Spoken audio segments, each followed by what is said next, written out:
স্বাধীনতা দিৱস পালন কৰিবলৈ ওলাইছে। আমিও সেই শ্ৰেণীতে পঢ়িছোঁ। তো আমি আমাৰ যিটো মেইন উদ্দেশ্য সেই প্ৰগ্ৰামলৈ আমি আগবাঢ়িম এতিয়া। তো যোৱাৰ আগতে আমাৰ যিটো প্ৰগ্ৰাম আছে, প্ৰথমতে সম্বৰ্ধনা প্ৰগ্ৰাম যিটো আছে এইটো আমি আৰম্ভ কৰিম। সৰ্বপ্ৰথম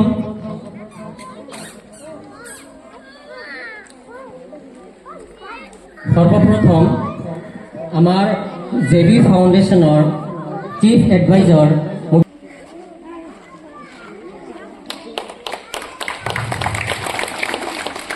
ইয়াৰ পিছত কলকাতাৰ বিশেষ অতিথি স্পেচিয়েল গেষ্ট আমাৰ মাজত উপস্থিত আছে।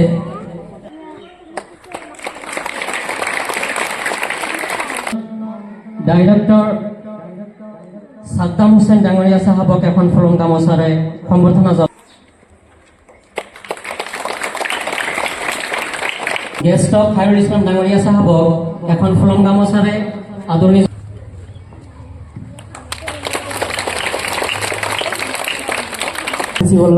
এখন ফুলন গামোচাৰে সম্বৰ্ধনা জনাব।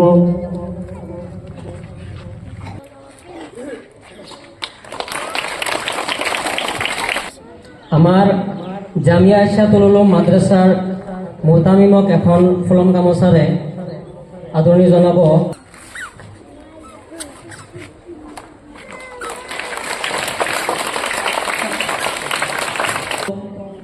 বিশেষ অতিথি সাজু হুছেইন ডাঙৰীয়া আমাৰ মাজত আহি উপস্থিত পাইছে।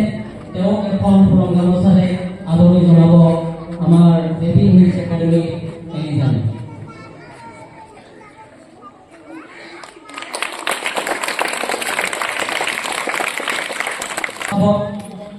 আমাৰ অতিথি সাজু হুছেইন ডাঙৰীয়া আৰু আমাৰ অতিথি খায়ৰুল ইছলাম ডাঙৰীয়া, লগতে সহায় কৰিব আমাৰ কলকাতাৰ পৰা বিশেষ অতিথি সাদিক আৰু আমাৰ জেবি ফাউণ্ডেশ্যনৰ ডাইৰেক্টৰ সাদ্দাম হুছেইন ডাঙৰীয়া। তেওঁলোকক অনুৰোধ জনাইছোঁ পতাকাৰ পিনে আগবাঢ়ি গৈ পতাকাখন উত্তোলন কৰিবলৈ অনুৰোধ জনাইছোঁ।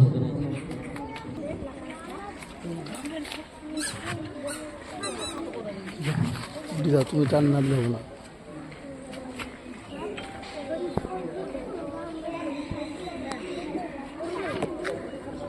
ভিডিও কৰবে না, সাবধান ছিল।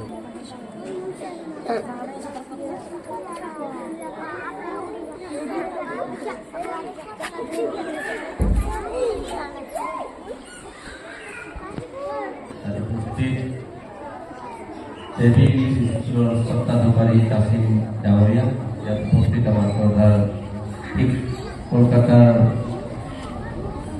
সাজিদ হুছেইন ডাঙৰীয়া, ইয়াত উপস্থিত আমাৰ অতিকৈ শ্ৰদ্ধাৰ শিক্ষক শিক্ষয়িত্ৰীসকল আৰু ইয়াত উপস্থিত আমাৰ শ্ৰদ্ধাৰ মুৰব্বীসকল আৰু বন্ধু বান্ধৱসকল তথা ইয়াত উপস্থিত আমাৰ অতিকে মনোমোহক ছাত্ৰ-ছাত্ৰী। আপোনালোকে সকলোৱে জানে যে 15 আগষ্ট দিনটো আমি কি কাৰণে পালন কৰি না 1947 চনত 15 আগস্টত মহামানৱ মহাত্মা গান্ধী ডাঙৰীয়াৰ নেতৃত্বত তাৰিখত দেশ দিব লগা হৈছে এই স্বাধীনতা দিৱসৰ কাৰণে। এই স্বাধীন ভাৰত আনাৰ কাৰণে ব্ৰিটিছৰ নেতৃত্বত দি আমাৰ ভাৰতবৰ্ষ তেখেতসকলে শাসন কৰিছিল। সেই শাসনকালত আজি 2 বছৰৰ পৰা দিৱসৰ লগত সংগতি ৰাখি ক'বলগীয়া নাই। আমাৰ আংকেল সাজু হুছেইন ডাঙৰীয়াই উল্লেখ কৰিছে।